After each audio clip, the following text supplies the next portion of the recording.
Welcome back.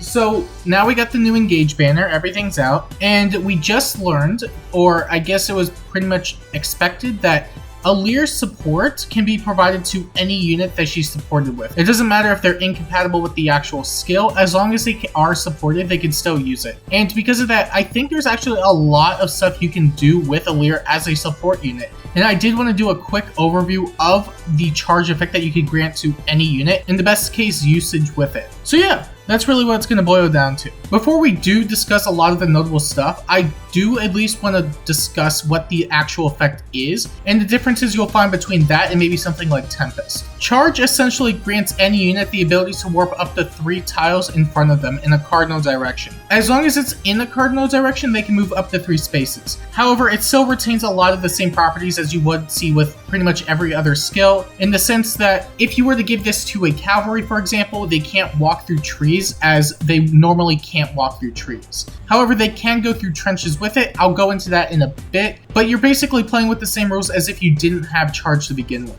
And realistically, you're only ever going to be using this for player-face strategies because, well, that's what you use movement for in general. I do also want to mention that this only works in the player's hands, as it is an ally support weapon, but keep in mind that Alear herself can use it by herself in an Aetherite's defense setting or just in an AI setting. She doesn't necessarily have to play by the same rules as anybody else because she could just grant it to herself regardless. But comparatively to something like Tempest versus Charge, there are definitely a few things worth considering if you did want to look into using one or the other. For example, Tempest does have a bit more flexibility in its positioning, but it does require skill slots that you could otherwise use for more combat effects. However, with Charge, you don't necessarily have to give up any skill slots, but it will ultimately come at the cost of a deployment slot, so that will depend on what you need more, whether that's combat effects or just extra stuff for your unit, or just an extra slot for more support in general, or whatever the case may be. It will be widely team dependent, so it's not necessarily one's better over the other, but it's still worth keeping in mind regardless. The other thing worth considering when it comes to either Tempest or Charge is the effects that prevent either one from going off. So for example, Tempest can get shut down by the likes of Stall, whether that's from a Reeve or a Summer Thor,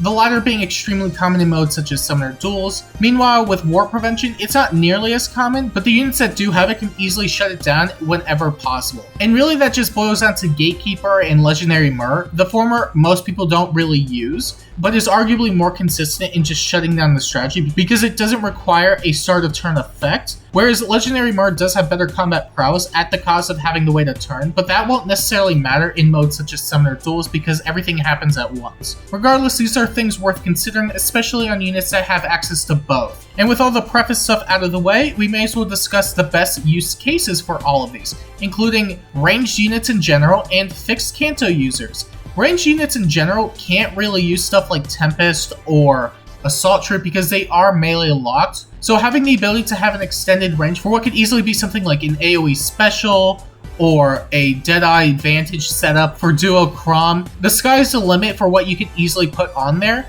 And if you were to give this to any ranged unit in general, I think it would do really, really well, especially if they already have really good combat prowess. Meanwhile, fixed Canto users can use this to a significant degree for hit and run purposes, especially someone like Valentian Pala, who has fixed Canto 2 in her weapon and can use hit and run in her B slot. One of the things I didn't mention as of yet is that you can't really use the effects of Near Trace to its greatest potential because it doesn't work with warp effects. And fixed Canto is the same way, but the difference being is that with Near Trace, you're only getting the 1 movement, whereas fixed Canto, you could get up to 2 to 3 movement depending on the unit you're using it on.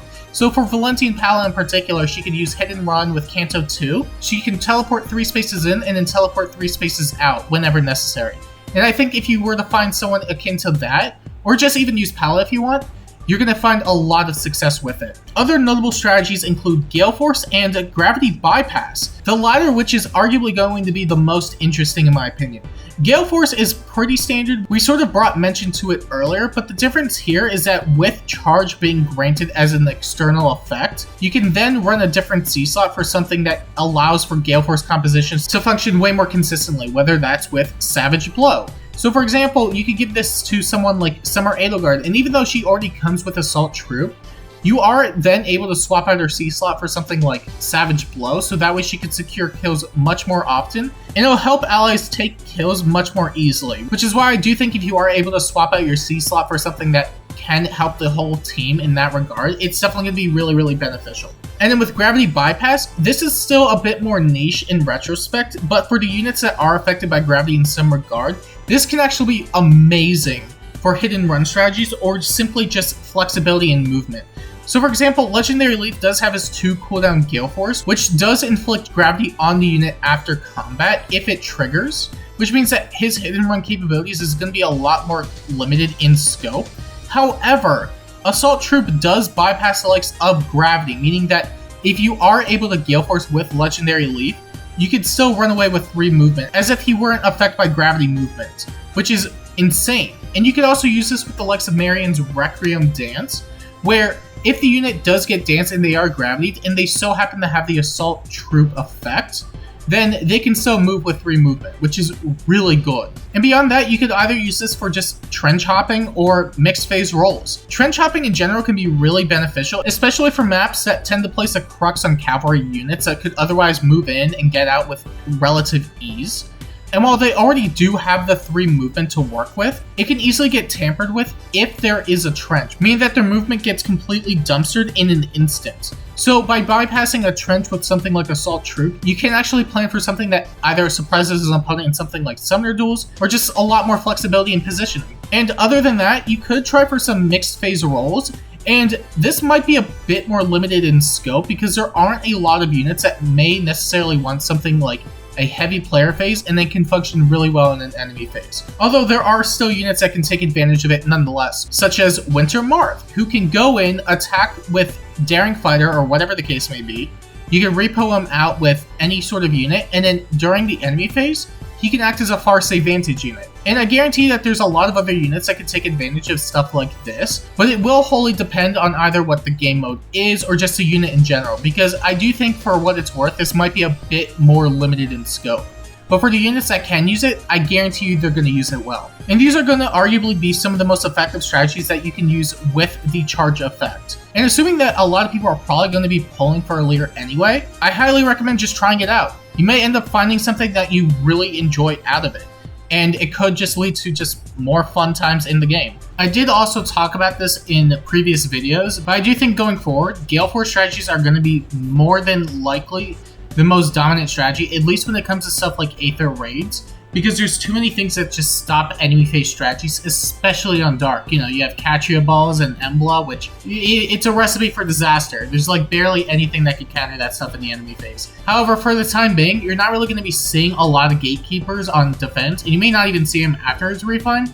So I would highly recommend taking advantage of any sort of Gale Force roll with this effect, because it may not last forever. But yeah, that's really about it when it comes to the guide. If you want to see more videos like this, make sure to like and subscribe. And until next time, I'll see you later.